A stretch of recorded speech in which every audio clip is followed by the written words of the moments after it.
I'm Dr. Josh Matson here with Infinity Chiropractic Center. Hey, I am going to talk to you guys about reading issues. It's something we see a lot of in the office, a lot of kids having difficulties with it. I know a lot of parents are starting to go through some conferences or kind of getting some updates recently of how their kids are doing and stuff like that. So I want to talk about the three most common things you see in kids that have like learning difficulties, and especially reading difficulties. So I'm going to start from the most basic to the more complex things you can check in these children.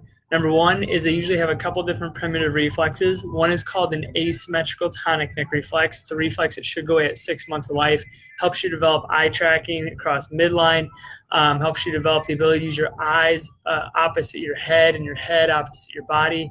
And a lot of kids don't develop this well. So how you check it is you have them go on their hands and knees, just like this. The goal is to keep their arms straight, and then you have them drop their low back down as far as they can. So from the side, drop their low back down, and then you're going to have them turn their head, or you're going to turn their head physically for them. Turn their head from side to side. You're going to turn it about to their shoulder, about 90 degrees. And what you'll see if they have this reflex is you'll start to see their arm on the opposite side start to drop out every time you turn their head. Turn their head the other way, their arm will drop out. It may only be on one side, it may be both sides, but usually it's both sides. You'll turn their head, their arm will drop out, their arm will drop out. There's another reflex that should go away at 8 months of life. It's called a symmetrical tonic neck reflex. Helps your child develop the ability for their eyes to converge in and for them to track up and down. These two reflexes together are really important because they help you converge and then track really smoothly back and forth so they can read a line. How you check this reflex is same thing. Put them on their hands and knees. Again, very importantly, drop their low back down. And then from there, just bring their head straight down. What should happen is their head should be able to go up and down, no problems.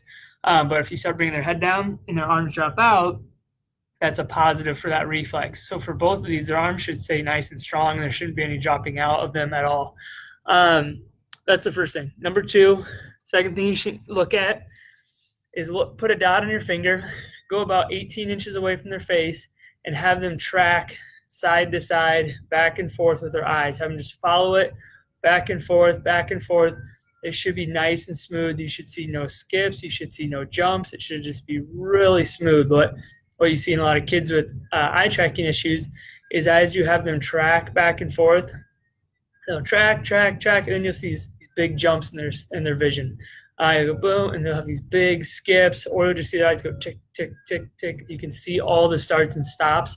That's called saccadic eye movements, which is you can't read like that. To read, you need to be able to follow a line pretty smoothly, and you don't want these big skips in their vision because it makes it really hard to track a line.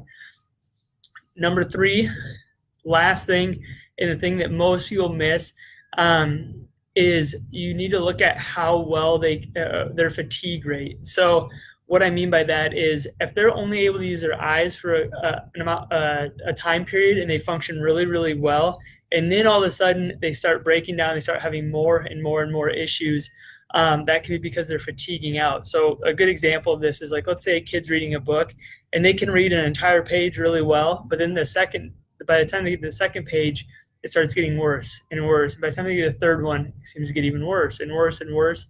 That tells you that their eyes are probably tracking pretty well and they're functioning pretty well at first. But then as they keep using those same areas of the brain, they're getting fatigued, and then they're starting to break down, and then they can't coordinate those movements appropriately, and they're starting to get more skipping, more jumping in their eyes. So you can do the same test. You can have them follow something, but you just do it for a really long period of time and see at what point do they start to break down and start to jump more, or you can have them read and see at what point do they start to break down really quickly, if it's the second page, third page, fourth page, and if they actually start reading well at first, and then they start breaking down after that. I hope this helps you guys. Let me know if you guys have any questions. Let me know, and have a good day. I'll talk to you guys later.